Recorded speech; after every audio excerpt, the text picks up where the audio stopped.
Mr. Trump. This guy, he's really a walking contradiction. And the more you try and make sense of him, the less sense he really makes. He came on, I don't know, who is this guy? Is it Chris Matthews or Chris Hayes? I don't know, they're all the same, right? But he came on this guy's show to try to defend his foreign policy speech. Now, I think the speech was written, like literally written by Bush speechwriters. There's those little hints. The we're not doing nation building thing was a glaring one. But there were other little bits and pieces that just screamed Bush, right?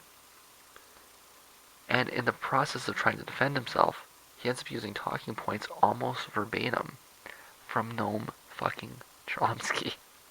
Okay, no joke.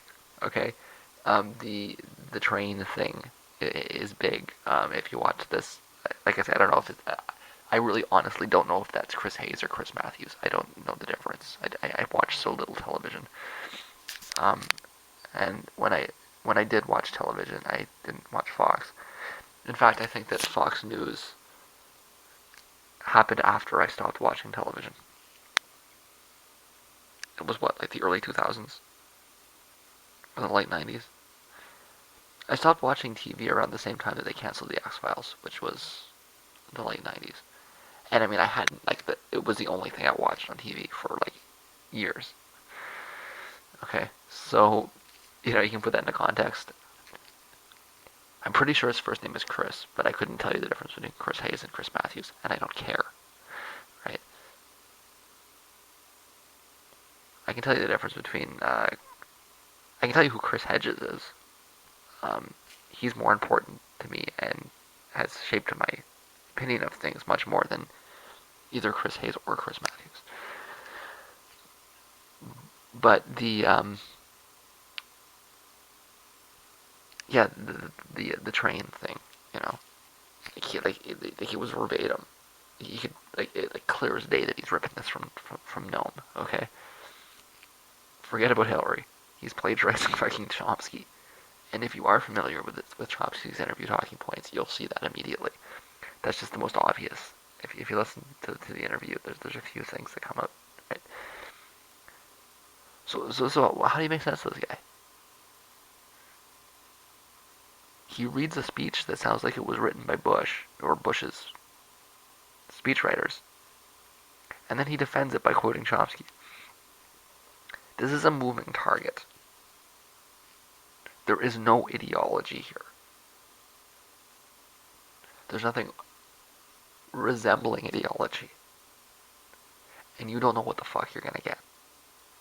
You don't. He could be the most liberal president in 100 years. Or he could be the most conservative.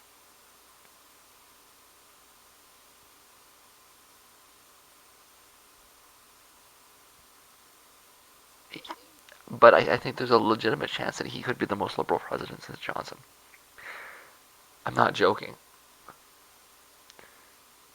Like you don't like it's completely unclear. He's all over the place.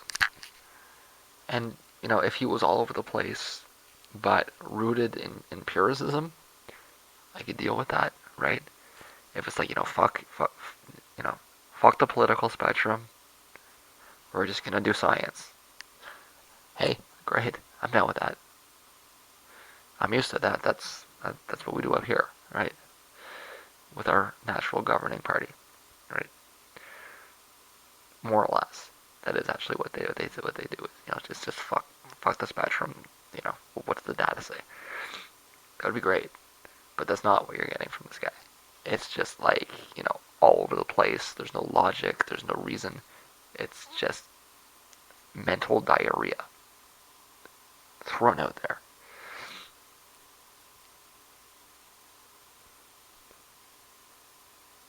Meaning, all of this, scaremongering about him could come. I mean, you could come up with quotes that make him sound like a white supremacist as easily as you could to make him sound like a fucking communist. And if you want to cherry pick those, and push them down, but it's not really an honest presentation, because there's just as much stuff that's way out in left field as there is that's kind of quasi-fascist.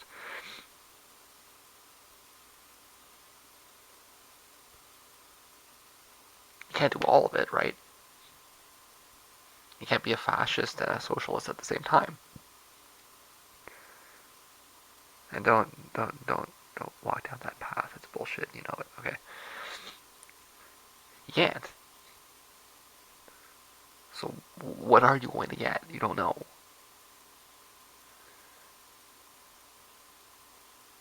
And I would suggest that he really needs to find a way to, broadcast what the hell it is that he's intending to do, right? If it weren't for the fact that I don't actually think he knows.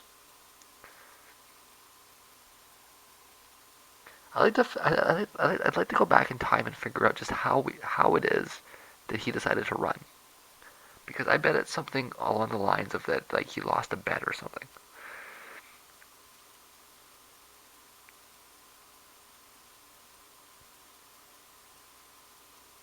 And now he's made it this far, and now what the fuck?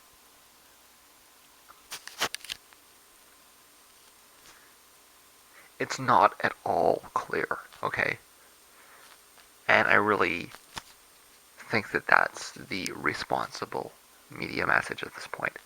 It's not to try to cast him as a far right, you know, fascist, dictator, because I mean that's the evidence doesn't really suggest that really, and it's not just try to cast him as a, as a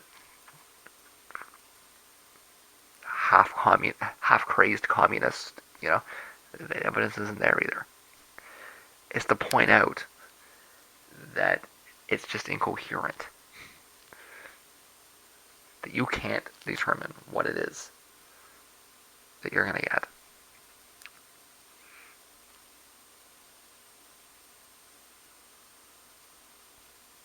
And the few policy points that he's tried to be clear about come off as jokes, right?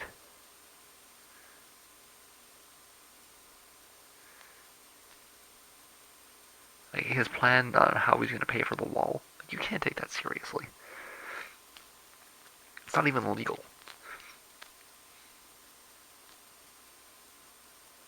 Like you can't just ban Muslims based on that'll get ripped down by the Supreme Court. And nobody's going to let him write that legislation.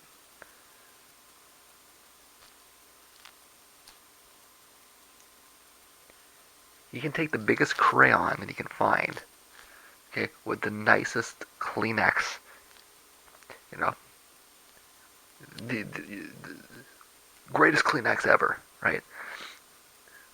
With the gold tipped crayon, okay? He's still not getting this legislation written. Okay? Nobody will let him do that.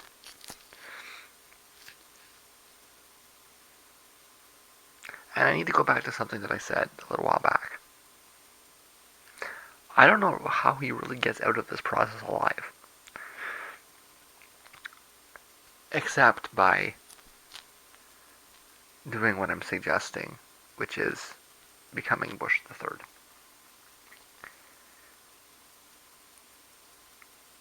I want to ask you a question though. When was the last time you heard about his tax returns? Did that ever get resolved? Did he ever release his tax returns? I should look into that.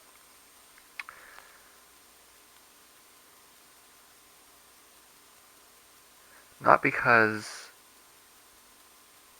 it's a possible liability for the general, but because it's the kind of thing that can make a president do what they're told.